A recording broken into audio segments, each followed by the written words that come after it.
3 दिसंबर 1971 की रात बे ऑफ बंगाल के गहरे तारीक पानी में पाकिस्तान नेवी की एक सबमरीन खामोशी से सफर कर रही है। 92 से ज्यादा पाकिस्तानी फौजी इसमें सवार हैं और इसका मिशन इंडिया के सबसे अहम बहरी जंगी जहाज INS विक्रांत को ढूंढना और गर्क करना।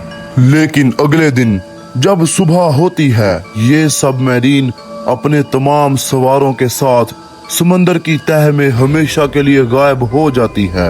क्या ये हमला था या ये एक हादसा था? आज 50 साल से ज्यादा गुजरने के बाद भी पाकिस्तान और इंडिया दोनों इस सवाल का मुख्तलिफ जवाब देते हैं। ये है PNS गाजी की कहानी, पाकिस्तान नेवी की वो सबमरीन जो आज भी बे ऑफ बंगाल की तह में अपने राज के साथ दफन है। तारीखी मंजर की वीडियोस में एक बार फिर से खुश आमदीद। PNS गाजी असल में एक अमेरिकन सबमरीन थी जिसका नाम USS डायबलो था, जो वर्ल्ड वॉर 2 में US नेवी का हिस्सा रही।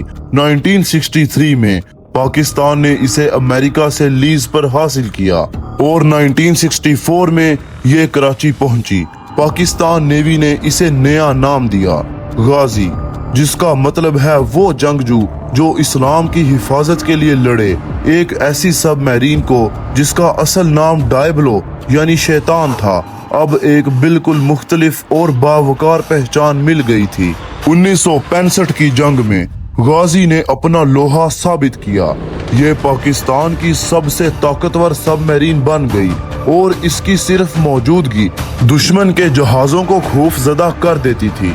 1971 यानी 1971 तक आते आते गाजी काफी पुरानी हो चुकी थी और इसकी मशीनरी को बड़े रिपेयर्स की जरूरत थी। लेकिन जब ईस्ट पाकिस्तान में हालात बिगड़ने लगे और इंडिया ने अपनी सबसे बड़ी नेवल ताकत INS विक्रांत को बे ऑफ बंगाल की तरफ भेज दिया, तो पाकिस्तान नेवी के पास कोई और ऑप्शन नहीं बचा, क्योंकि गाजी की रेंज 20,000 किलोमीटर थी। इसी वजह से ये पाकिस्तान नेवी की वाहिद सबमरीन थी जो इंडिया के पूरे मशरकी साहिल तक पहुंच सकती थी। अब पाकिस्तान नेवी के सामने सिर्फ एक ही रास्ता था, गाजी को वहां भेजना ताकि ये खतरा खत्म हो सके। 14 नवंबर 1971 को PNS गाजी ने कराची से अपना सफर शुरू किया। इस इंतहाई मुश्किल और खुफिया मिशन की क़यादत कमांडर जफर मोहम्मद खान कर रहे थे। उन्हें और उनके क्रू को मालूम था कि ये एक वन वे टिकट भी साबित हो सकता है। मिशन साफ था, पूरे हिंदुस्तानी जजीरा नुमा इंडियन पेनिनसुला के गिर्द घूमकर लगभग 4800 किलोमीटर का लंबा और खतरनाक सफर तय करना, बे ऑफ बंगाल में जाना, INS विक्रांत को तलाश करके गर्क करना और साथ ही विशाखापत्तनम बंदरगाह के करीब समुद्री माइंस बिछाना। पाकिस्तान नेवी को यकीन था कि INS विक्रांत विशाखापत्तनम के करीब मौजूद है, लेकिन जो उन्हें मालूम नहीं था वो ये था कि इंडियन इंटेलिजेंस को इस पूरे मिशन की पहले से ही खबर लग चुकी थी।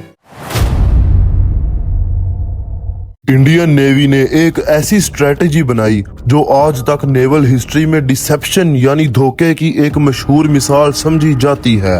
INS विक्रांत को खुफिया तौर पर विशाखापत्तनम से हटाकर अंडमान और निकोबार आइलैंड्स की तरफ भेज दिया, जहां ये मुकम्मल तौर पर महफूज था। लेकिन गाजी को लगे कि विक्रांत वही है, इसीलिए एक जाल बुना गया। इंडियन नेवी ने एक पुराना डिस्ट्रॉयर जहाज INS राजपूत वहां छोड़ दिया और ये जाहिर किया कि ये विक्रांत की हिफाजत कर रहा है। डिसेप्शन को सच साबित करने के लिए विजाग पोर्ट पर बड़ी तादाद में राशन और सप्लाईज का ऑर्डर दिया गया। यहाँ तक कि एक फेक टेलीग्राम भी भेजा गया कि INS विक्रांत के एक सेलर की मां बीमार है, ताकि पाकिस्तानी इंटेलिजेंस ये समझे कि ये जहाज वहीं पोर्ट पर मौजूद है। गाजी इस धोखे में आ गई और विशाखापत्तनम की तरफ रुख कर गई, ये सोचते हुए कि वो अपने सबसे बड़े टारगेट के करीब पहुंच रही है। असल में वो एक खाली जाल में दाखिल हो रही थी। 3 और 4 दिसंबर 1971 की दरमियानी रात INS राजपूत विशाखापत्तनम बंदरगाह से बाहर निकल रही थी। नेवल प्रोसीजर के मुताबिक जंग के दौरान बंदरगाह से निकलते वक्त एहतियात के तौर पर समुद्री बम गिराना एक रूटीन का अमल था। इस रात INS राजपूत के क्रू ने अपने सोनार पर एक मशकूक कॉन्टैक्ट महसूस किया और समुद्री बम गिरा दिए। रात लगभग 12:15 बजे 2 बड़े और खौफनाक धमाके सुने गए।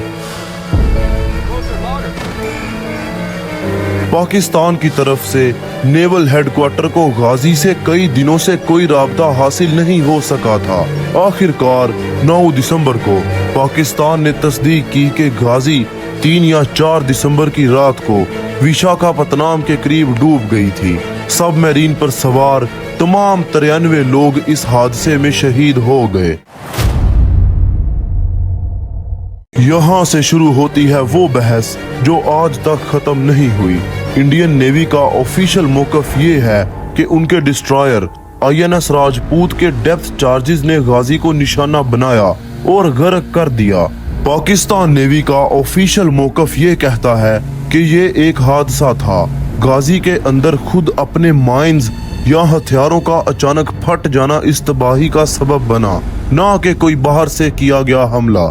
और ये बात तहकीकात के दौरान साबित भी हुई, जब बाद में डाइवर्स ने समंदर की तह में जाकर इस मलबे का मुआयना किया तो उन्होंने देखा कि सबमरीन का अगला हिस्सा फॉरवर्ड टॉर्पीडो रूम बाहर की तरफ फटा हुआ है, ना कि अंदर की तरफ, जो किसी अंदरूनी धमाके यानी इंटरनल एक्सप्लोजन की तरफ इशारा करता है।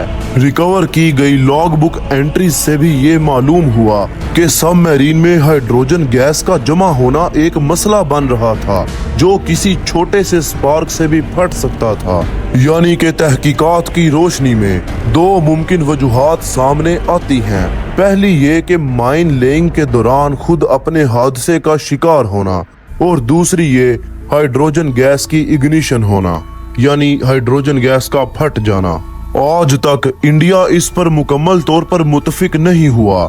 2010 में ये भी मालूम हुआ कि इंडियन नेवी ने इस वाक़े के अपने तहकीकात के रिकॉर्ड्स 1980 में तबाह कर दिए थे, जिससे ये बात और भी मशकूक हो गई।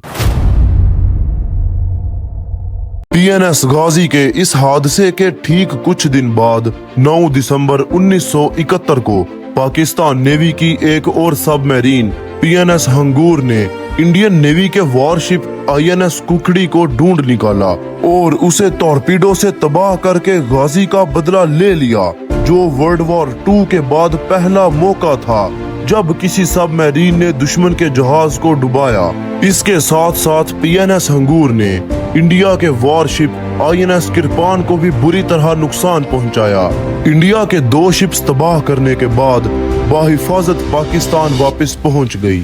PNS गाजी का मलबा आज भी विशाखापत्तनम हार्बर के करीब समंदर की तह में मौजूद है, लगभग 150 फुट की गहराई में। अमेरिका ने, जो कि इस सबमरीन का असल मालिक था, और पाकिस्तान ने भी इस मलबे को बाहर निकालने की दरख्वास्त की थी ताकि शुहादा की बॉडीज को उनके घर वापस लाया जा सके, लेकिन इंडिया ने दोनों दरख्वास्तें मुस्तरद कर दी।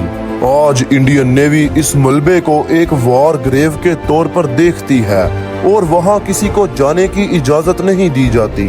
2024 में इंडियन नेवी ने इस मलबे की दोबारा तस्दीक की और ये खबर दोनों मुल्कों में दोबारा इस पुरानी कहानी को याद दिलाने का सबब बनी।